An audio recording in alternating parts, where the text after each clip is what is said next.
Greetings, salutations, and welcome back to another video. Now today we are going to be replacing the chains with some rack and pinions, some printed ones. So here's my pinion design. It's a helical gear, two sides pointing towards the center, and inside it, if I can take it apart with one hand, which is always an interesting challenge, and apparently I can't, not with this one. Hang on one sec. And there we go. Now, this is the inside, and here you can see this black piece is a TPU buffer. Now TPU is a flexible plastic. See, I'm printing flexible materials now. I don't offer those on my 3D hub just yet, but if you do want them, do ask and I'll make an exception. But basically what I'm doing is I'm using that as a spring between these two knobs here, and that basically allows them to push against each other and act as an anti-backlash spring. So those run along these. This is a test prototype piece. I've got them all along here now.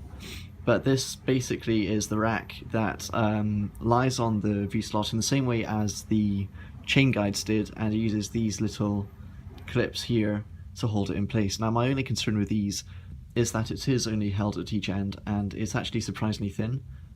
Now the reason I'm not using anything thicker is because I don't want to have to change the entire geometry of these. If I wanted to use a thicker rack here, I would have to move the entire motor and gear assembly, which would mean reprinting the entire thing, which is a huge pain. And I want to avoid doing that for as long as possible. So my only worry with these, because they're so thin, is that while they are only really taking lateral forces, that they might actually in fact push some teeth while it catches on a material and it will bend or something. I'm hoping that that won't happen, but it might. And if it does, then I have another solution which isn't as neat and will require a lot more support material, but that is to basically use this profile and have it printed all the way along the bottom, and it would be printing that way up again so that the teeth come out in the best they can. But that just means a whole lot of overhangs and little bits and pieces that I really don't want to have to do. So here's hoping this works. If it doesn't, then we have a backup plan. But yeah, we'll see how that goes.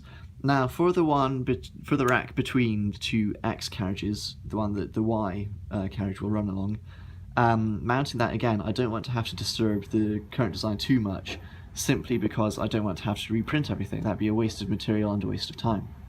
So what I'm going to do instead is I'm going to bore out this hole on both of the runners, and I'm going to bore that out from the M3 that it is to M5 to take this very long piece of studded rod, and that's just going to mean that I can suspend a whole load of these kind of along the bottom of the studded rod, and yeah, they'll all slide on and just lock in place.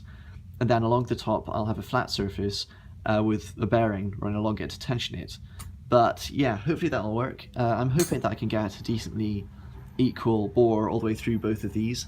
But let's get that assembled and yeah, continue on. So I've got these all in place, and this runs along quite nicely.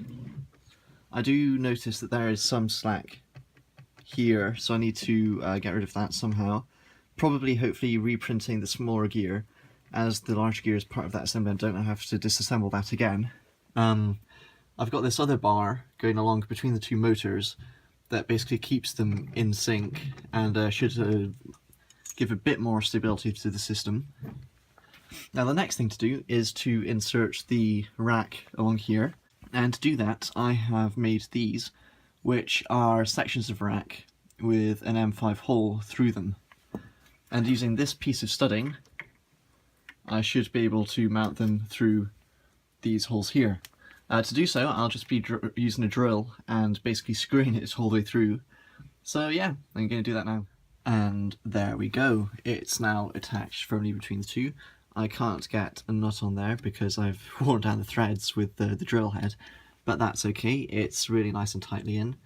There is a tiny bit of play, but not enough that it would be an issue, and with the bearing on the top that should eliminate any. And yeah, that actually feels like it's going to be really successful. So those are those in, and I guess next we could try wiring some stuff up. With that said though, I am going to cut the video here, and the reason that, well, there are three reasons why. One is that I've got a lot more client work just now. The second is that my uncle has asked me to help him design and build his own CNC, and he's not as restricted by reusing parts and such as I am. So yeah, the designs can be a bit more exciting than this, and I might be able to learn a thing or two from that to improve my own design.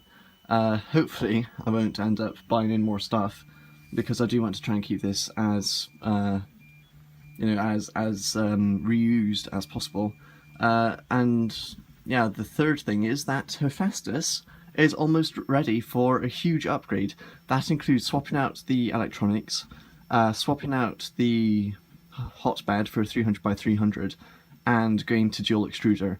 And yeah, that's all very exciting. I'm printing up some parts now. And yeah, I'm really looking forward to doing that. So we're going to put this on hold for now. I'll get back to it as soon as I can. But yes, thank you, and thank you again for watching. I hope you'll stay with us to see the rest of this, and I hope you enjoy the next videos. So goodbye.